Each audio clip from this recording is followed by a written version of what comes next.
Con lo que dice, digamos, el doctor, ¿qué te genera? Digo, pues te da muy poco margen de maniobra. Si no es en el colegio, pero es en la juntada, pero los chicos efectivamente se están contagiando más, va a haber un reclamo concreto del cierre de las escuelas que no tiene que ver con las escuelas.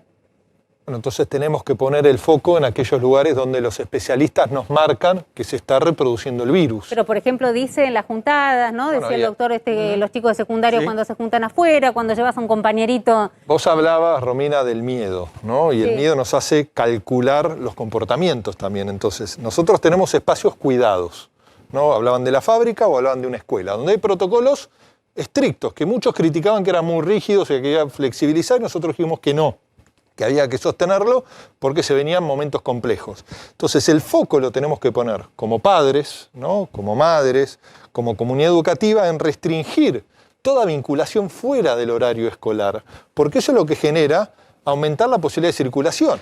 Y si la circulación del COVID aumenta, por supuesto eso termina impactando en el resto de los órdenes de nuestra vida. Hoy lo que se está planteando, y ustedes lo analizaban, si hay que reducir la circulación en algunos lugares de la Argentina, porque también hay que remarcar que es un país extenso y la realidad es muy diversa, por supuesto, si hay que reducir la circulación, eso puede afectar la presencialidad, que hoy no es absoluta, porque es una presencialidad restringida, sí la puede afectar. Ahora, no puede ser lo primero que se afecte en ese sentido la presencialidad en la escuela, cuando todos nos dicen que en lo social, en lo recreativo, está la mayoría de los contagios.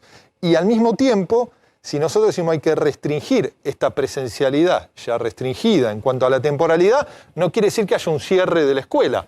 Podemos pasar a menor presencialidad mientras vamos viendo cómo va mejorando la realidad epidemiológica, que son las pautas que aprobamos hace varios meses en el Consejo Federal. Pero Nicolás, digamos, acá estábamos, no sé si está el doctor, pero estábamos viendo, bueno, no es en el colegio, es en los lugares, digamos, de recreación, donde se van a tomar algo los chicos. Uno como padre, ahí el Estado, digamos, puede decidir cerrar o no, pero como padre puede decirle del colegio a casa, de casa al colegio. Ahora, la movilidad que implica, digamos, porque los chicos, el doctor es así, digamos, como decía también el ministro, la escuela puede ser muy cuidada, pero si después se van a ir a la esquina todos a tomar un café, bueno, los chicos a tomar alguna gaseosa. a tomar una chocolatada. Tampoco, claro. Me parece que ya no toman chocolate. Pero bueno, a tomar algo, se van los chicos y se juntan. La verdad que todo el esfuerzo deja de tener sentido. Sí, coincido 100% con lo que dice el ministro. Tenemos que cuidar la presencialidad, entonces a eso le tenemos que cortar toda la circulación que no sea necesaria para la presencialidad dentro de los colegios. Yo estoy seguro, y en eso hay que transmitir tranquilidad, que en todos los lugares que sean protegidos, en donde se puedan cumplir protocolos y los protocolos se lleven a cabo adecuadamente, no va a haber una circulación alta del virus. Eso lo podemos revertir tranquilamente. El tema es todo el resto de la circulación. Entonces, lo que queremos es proteger la presencialidad de los chicos, y en eso coincido, como coincide también la Sociedad Argentina de Pediatría. Me parece que lo que hay que hacer es frenar todo aquello que sea anexo. Y en eso es parte de la población. Yo estoy seguro, el sistema sanitario está al borde del colapso, y no deberíamos esperar a tener un fallecido cercano, a alguien que fallezca en la casa o en una ambulancia, para darnos cuenta que hay que frenar con todo tipo de reunión social que no sea imprescindible o que no sea protocolizada. Me parece que eso ya es una cuestión que, más allá de las conductas que se vayan a tomar, la población general me parece que ya se tiene que dar cuenta que esto de esta manera no va, o que la única manera, si no, de restringir la circulación va a ser tener que cerrar todo 14 días de una, lo más rápido posible, porque si no, nos vamos a quedar esperando y no va a pasar ni una cosa ni la otra. Bueno, esa fue una de las opciones que hoy se planteó en la reunión de gabinete, sin los colegios, digamos. Estos 14 días sería cerrar todo sin los colegios o cerrar todo, como en Francia, con los colegios. No, lo que se está planteando es, puede haber, primero, una cuestión es la región metropolitana de Buenos Aires, otra cuestión es el resto de las jurisdicciones. ¿En el AMBA podría cerrarse todo? Lo que se ha conversado es que puede estar la posibilidad en algunos distritos que se pueda pasar a una reducción de la presencialidad, pero no el cierre de la actividad escolar. Está descartado el cierre, no hay un número, te lo pregunto. La decisión final, también tenemos que dejarlo en claro, a partir de todo lo que se ha construido, es de cada jurisdicción. El gobernador, la gobernadora es la que más sabe cuál es la realidad epidemiológica, y no podemos tomar ni a la Argentina como un todo, ni a cada provincia como un todo, porque hay realidades diferentes hacia adentro de una misma jurisdicción. Entonces, cada jurisdicción debe tomar la decisión priorizando la presencialidad cuidada en la escuela, analizando que no sea la escuela la primera en sufrir ningún esquema de restricción, y a partir de allí tomar cada una de las decisiones. Que también la presencialidad como una salida optativa existe, porque uno agarra el chat de madres y padres del colegio y explota de mucha gente que quería la presencialidad hasta hace poco, que dice, che, ¿qué hacemos? ¿Lo mandamos? ¿No lo mandamos? Bueno, pero yo ahí lo planteaba el doctor, nosotros esto lo discutimos con los especialistas, ninguna decisión se vincula al deseo que queremos presencialidad, se vincula a la evidencia. Y hoy en abril del 2021, quiero ser claro, sabemos mucho más de lo que sabíamos en la incertidumbre absoluta de marzo del 2020, nosotros y el mundo. Y la evidencia nos confirma que hay lugares de muy bajo riesgo porque se cumplen los protocolos. Ahí está la escuela. Hay otros lugares, ¿no?, que están muy vinculados a nuestra vida cotidiana, que lo vemos a veces cuando quizás no existe la vocación de las jurisdicciones de fiscalizar restaurantes que están abarrotados, bares que ocurre lo mismo. Veíamos imágenes el fin de semana, inclusive, en un momento donde estamos todos los días con casos récord en la Argentina, que no se toma la conciencia social del cuidado. Entonces, ¿vamos a penalizar la escuela porque no cumplimos responsablemente los cuidados en otros ámbitos? Ahora, que lo hablábamos con la ciudad, yo lo hablaba con los dirigentes de las organizaciones sindicales, docentes. Si hay que tomar decisiones para reducir la circulación en un distrito en particular, ¿eso puede afectar la escuela? Sí, no en un cierre absoluto. Pero en esto que preguntabas, Jairo, que me parece que es muy importante, yo te muestro y digo, al doctor también le pregunto, porque algunos por ahí hasta piden algún tipo de certificado, no lo sé, quiero que me lo aclaren los dos, la cantidad de papás y mamás que se despiden de alguna manera diciendo, yo por ahora guardo a mis chicos, no los mando al colegio, nos volveremos a encontrar cuando los números sean mejores, digamos. Romina, pero ahí tenemos que... Pero lo pueden hacer, lo que te decía Jairo, es, digamos, yo no puedo dejar de mandarla al colegio. Nosotros queremos sostener la obligatoriedad del sistema educativo. A hoy es obligatoria. Sí, comprendemos los temores de las familias y, como decís vos, el temor también implica una reflexión colectiva. Hay estudiantes que están eximidos de la obligatoriedad y hay que sumar la responsabilidad de la escuela en la continuidad educativa a distancia, aquellos que son grupo de riesgo o aquellos que conviven con alguna persona en grupo de riesgo, y eso estuvo desde el primer día. Ahora, el esfuerzo es un esfuerzo colectivo y creo que todos tenemos que ser conscientes que hay espacios cuidados que por supuesto implican un enorme desafío y hay otros espacios que no lo son. Yo entiendo, pero ayúdame con esto como mamá. Ayúdame con esto como mamá. Si yo decidiese, como alguno de los papás o como cuenta Jairo, mañana no mandar a mis chicas al colegio, y no tengo no tienen, por suerte, digamos, no tienen una comorbilidad, no viven con nadie de riesgo, se les cuenta la falta, digamos, Romina, yo la verdad no quiero tratar de entender esto, yo entiendo el temor de las familias. Que no quieren mañana mandarlo. Yo entiendo el temor de las familias, pero en el marco de la responsabilidad de cada uno de nosotros, es decir, la escuela, con protocolos, con lo que es llegar a la propia escuela, es un espacio seguro que tenemos que intentar cuidar, ¿no? Porque los mayores riesgos nos plantean todos los especialistas. Yo no quiero opinar de un tema que no es de mi conocimiento profundo, más allá de los diálogos que tenemos, que son los epidemiólogos. No, pero es profundo, digamos, saber si hay algún tipo de sanción para los padres que deciden.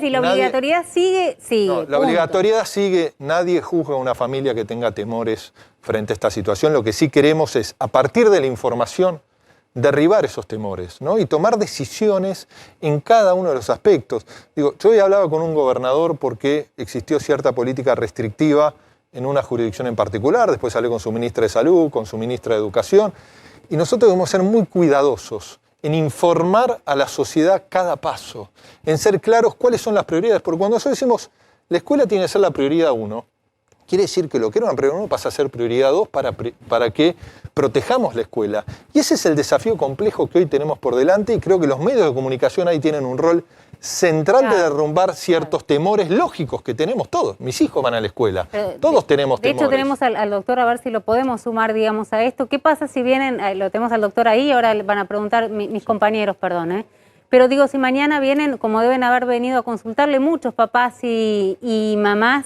diciéndole no quiero llevar a mis chicos al colegio. ¿Qué les dice usted como médico, como pediatra? No, yo les digo que lo lleven. Adentro del colegio los chicos no se van a contagiar. Yo creo que se pueden contagiar. Sí les diría, suspendan los cumpleaños, suspendan ir a la casa del compañerito, suspendan juntarse el fin de semana 2 familias del colegio a almorzar. Algo que nos encanta a todos, por supuesto, yo lo hago sistemáticamente, pero es el momento de suspender todo ese tipo de relación extra programática y dedicarse solamente a que los chicos vayan en la hora que tienen, que como decía el ministro no es completo el horario, por supuesto que después están los miedos. Vuelvo a decir, yo creo que el miedo es útil, pero tiene que tener algún límite que no nos descontrole, digamos. En este momento es un momento en donde el sistema de salud hay que ayudarlo, así como el año pasado era a terminar de prepararse, en este momento es a no colapsarlo. Entonces, para no colapsarlo tenemos que hacer circular menos el virus. Para que circule menos el virus tenemos que dedicarnos solo a las actividades que puedan ser protocolizadas y respetadas. El que pueda trabajar de su casa, que trabaje de su casa. El que pueda no circular sin sentido, que no circule sin sentido. Reuniones sociales, reuniones extraprogramáticas de colegio, suspendidas. Entonces, así podemos conservar el trabajo en los lugares en donde se pueda mantener el protocolo, la presencialidad en los colegios, que son las cosas que en definitiva creemos que son más esenciales que todo el resto. Por supuesto que a mí me encantaría tener una vida normal, pero en este momento, viendo la ocupación de cama de terapia y la ocupación en el AMBA de todas las camas de internación y el aumento de casos que está habiendo, me parece que es el momento ya de tomar esta decisión, aunque sea como sociedad, como comunidad, porque tenemos que ayudar, digamos. Entonces, y después aparte, ya los políticos, como vos decías, más allá de las recomendaciones de los médicos, tomarán las decisiones de restringir o no la circulación. A mí me gusta esto que ustedes recalquen la diferencia entre encerrarnos o restringir la circulación, claro, medio con acompañamiento voluntario de todos nosotros, empezaría a hacer, y poder hacerlo de una manera diferente al año pasado. Quizás 14 días, frenar la circulación, volver a abrir. Si se necesita volver a frenar otros 14 días, bueno, hacerlo de una manera también que no genere esa angustia que teníamos todos el año pasado de no saber cuándo terminaba, si se prolongaba, pero para eso necesitamos la colaboración de todo el mundo, no es magia. Yo quería preguntarle al ministro, usted recién comentaba que esto está en diálogo con las autoridades de la ciudad, de cada jurisdicción, de la provincia, de diferentes provincias, y también con las organizaciones sindicales de los docentes. ¿Entienden todos estas organizaciones sindicales docentes de esta prioridad por la presencialidad? Porque ya se empiezan a escuchar a dirigentes sindicales plantear levantar la presencialidad como obligatoria. Sí, lo han planteado, hoy hubo un comunicado de una de las organizaciones sindicales, en aquellos lugares plantean donde hubo mucho aumento en las últimas semanas, pero también hacen hincapié en algo muy importante, que es decir, prioricemos la escuela y eso implica restringir en otros ámbitos del trabajo, de la sociabilización y no la escuela. Nosotros tenemos que tener una mirada integral. Yo lo conversé varias veces en el día con la ministra de la provincia de Buenos Aires, y el desafío que tenemos los ministros de Educación, y es parte de lo que venimos sosteniendo, vamos a tener una reunión con todos los ministros el día miércoles, es que de cara a sus gobiernos provinciales pongan en el eje lo que debe ser la presencialidad cuidada. En el marco de, por supuesto, que hay decisiones que exceden al Ministerio de Educación, pero deben englobarse en las prioridades que tiene que tener un gobierno, en la realidad de cada una de las jurisdicciones. Y en eso nosotros, gran parte de un 2020 que fue muy complejo, de mucho aprendizaje. Los sindicatos no colaboraron, también hay que decirlo. Los sindicatos Argentina, a diferencia, Romina, de otros países de la región, tuvimos todo un proceso de construcción, ¿no? Que permitió... ¿Cuánto se habló de que había sido rehén de los Pero una cosa es lo que se dice, pero hoy tuvimos... Y a nosotros nos critican, es distinto el 2021, nos critican por izquierda, nos critican por derecha, nosotros intentamos tomar la decisión en la que creemos. Y lo que nosotros logramos en febrero y marzo, un inicio del ciclo lectivo, con el acompañamiento de todos los sindicatos, diría del 99% de los sindicatos, fue una construcción social, fue derribar los temores, fue poner en movimiento la presencialidad el año pasado en la mitad de las provincias. ¿No? Generalmente recuerden, ¿no? Todos los inicios del ciclo lectivo son con conflicto por salario. Nosotros resolvimos salario el año pasado, nos golpeó la pandemia.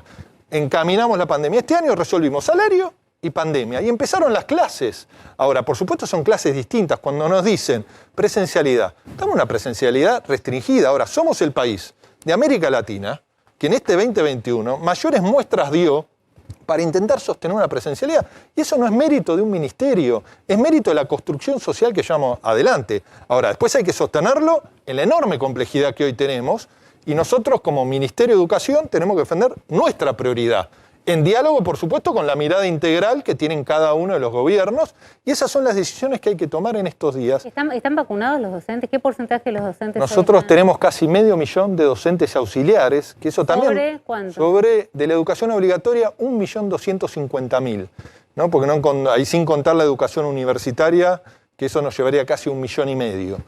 Y ahí tenemos también un proceso, hay provincias que han vacunado más del 82-83% de los maestros, pero igual la vacuna no es garantía de la presencialidad, fortalece. Lo que nos permite una presencialidad cuidada, segura, restringida, son los protocolos. Y mientras la evidencia nos demuestre, porque en el 2020 Hoy podemos, con el diario El Lunes, pensar un montón de cosas, pero la realidad es que la evidencia en el 2020 entre el COVID y la escuela era contradictoria. No había una mirada única. Y hoy es contradictoria. Perdón, y lo dejo a Jairo, pero porque quiero aprovechar también al doctor, que están los dos. Digo, hoy uno mira, ¿no? Y seguís los números de Soledad Cunha, por ejemplo, que te habla de que se mueven alrededor de 700.000 personas en torno a las escuelas y solo se contagiaron el 0,17. Digo, tanto para el doctor como para Nicolás es muy bajo.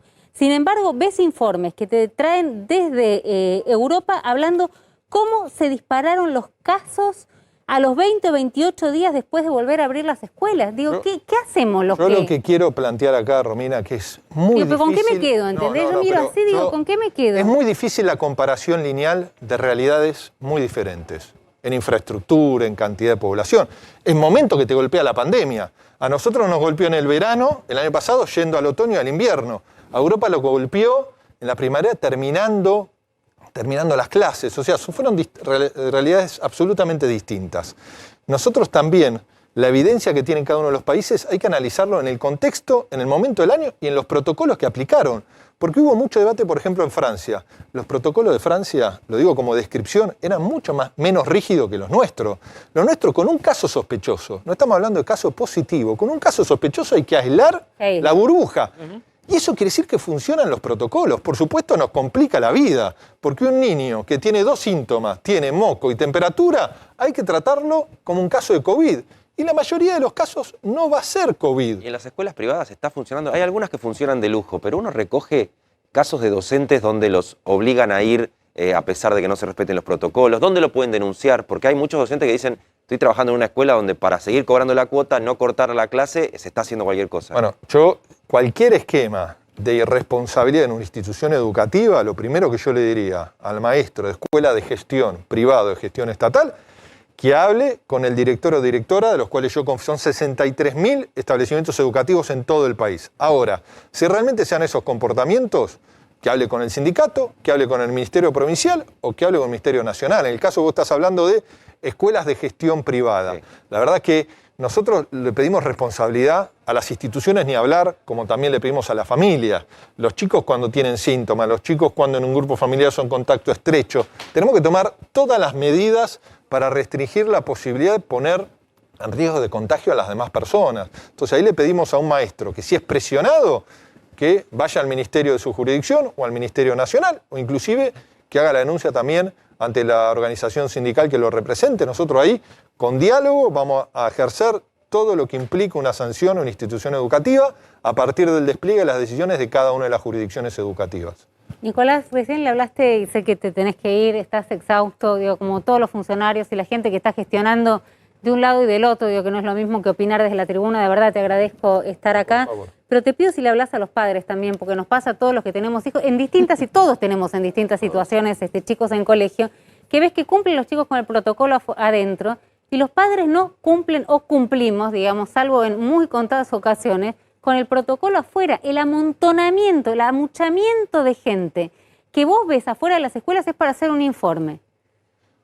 Lo que peor funciona, y eso salió reflejado en la primera reunión del observatorio, es el ingreso escalonado. No, ahí hay una responsabilidad de la institución en organizarlo, por supuesto, también de las familias.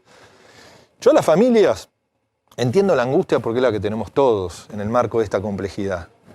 Yo quiero que todas las familias sepan porque, por supuesto, circula muchísima información, todas veces nos sobreinformamos, que cada decisión que nosotros tomamos no se vincula al deseo, sino es una decisión informada a partir de la evidencia, los datos que nosotros vamos construyendo. Y cuando teníamos dudas en el 2020, no nos importaba la crítica. Nosotros hacíamos lo que creíamos que debía hacer con la evidencia que teníamos en ese momento.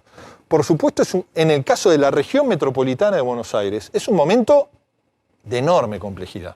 ¿Puede afectar la escuela? Sí, puede afectar la escuela. Ahora, para que afecte lo menos posible a la escuela, tenemos que fiscalizar desde los estados, pero por supuesto también ejercer la responsabilidad social.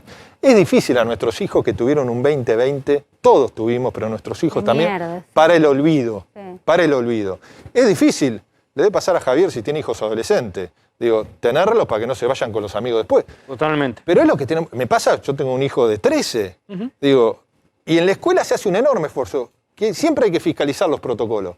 Ahora, tenemos que sostenerlo fuera y las próximas semanas son vitales en eso. Y lo que hagamos impacta, por supuesto, en la escuela, que es un espacio tan necesario, es un espacio necesario por el impacto subjetivo de la pandemia, para los sectores populares. Es un espacio fundamental que tenemos que intentar sostener con esfuerzo, mejorando lo que tengamos que mejorar. Si hay que restringir, que sea la menor restricción posible, pero sostener el vínculo pedagógico. Digo, porque tenemos que recuperar aprendizajes, tenemos que acompañar a los chicos en un momento de enorme complejidad y nosotros tenemos que defender la escuela. Y eso es lo que tenemos que hacer de cara a nuestros gobiernos con responsabilidad, escuchando a los especialistas. Ahora, si la evidencia cambia, si la realidad se empeora, por supuesto que hay que tomar... ¿No querés que salga que te digan, Trota, vos dijiste que la escuela no se cerraba? No, yo lo que digo... No, pero yo lo que estoy planteando es, todo puede pasar. Nada está fuera de la mesa de decisión. Ahora, la política y las políticas públicas tienen prioridades. Y las prioridades hablan de nosotros como sociedad. Entonces, ¿puede impactar la escuela? Sí. Pero yo lo decía el año pasado varias veces. La escuela es más importante que el fútbol, que el fulbito, que ir a juntar. Y si el problema es que estemos 10 jugando a la pelota en un espacio cerrado, y bueno, en ese lugar, ahora, la fábrica que tiene protocolos, ¿la tenemos que cerrar? No, la escuela que tiene... Ahora, ¿tenemos que restringir un poco más? Y bueno, en algunos lugares sí, porque la verdad que la circulación está siendo un fuerte problema. Ahora, en cuanto a la escuela, no puede ser lo primero en ser impactado si no tomamos decisiones que nos permiten priorizar. Pero para esto, Romina, para esto que estamos viviendo hoy, es para lo que nos venimos preparando. Nos venimos preparando en diálogo con cada jurisdicción, nos venimos preparando en la construcción de consenso. Por eso también tomamos una decisión que no la adoptaron todos los países. Y algunos nos criticaron la decisión. Fue una decisión de nuestro presidente, vacunar prioritariamente a los maestros. Vacunamos casi 500.000 de ellos. Y eso habla de la definición que no que adoptamos en marzo o en febrero, la tomamos en noviembre, cuando decidimos que los docentes sean grupo priorizado, porque decíamos, en el 2021 pongamos en valor todo el esfuerzo del 2020, empecemos a vacunar a los maestros para tener la mayor presencialidad posible en un país muy desigual, muy golpeado, como es la Argentina, y que tenemos que, en esta enorme complejidad que estamos transitando, poner lo mejor de cada uno de nosotros y principalmente la política. La política tiene que poner lo mejor más allá de las diferencias para encontrar lugares en común. Bueno, ya empezaron, ahora vamos a estar hablando con el médico de las vacunas. Recién Jairo te hablaba de los docentes que se sienten presionados. A mí me está presionando la gente de Trota diciendo que si no lo largamos ahora no vuelve nunca más. No, por favor, Romina. Mariana no vuelve nunca más, me dice. Siempre un gusto conversar con vos, Romina. Siempre, muchísimas gracias. ¿Vos los estás mandando a los chicos? Yo los estoy mandando, sí. ¿Y los vas a seguir mandando? Yo los voy a seguir mandando porque la escuela, ¿qué me preocupa a mí? Y creo que es lo que decía Javier, nos pasa todo. Después tenemos que hacerle entender a nuestros chicos, pero yo ahí confío también en la escuela, confío en nuestros directores y directoras, en nuestros maestros y maestras, y en algo que tiene la escuela.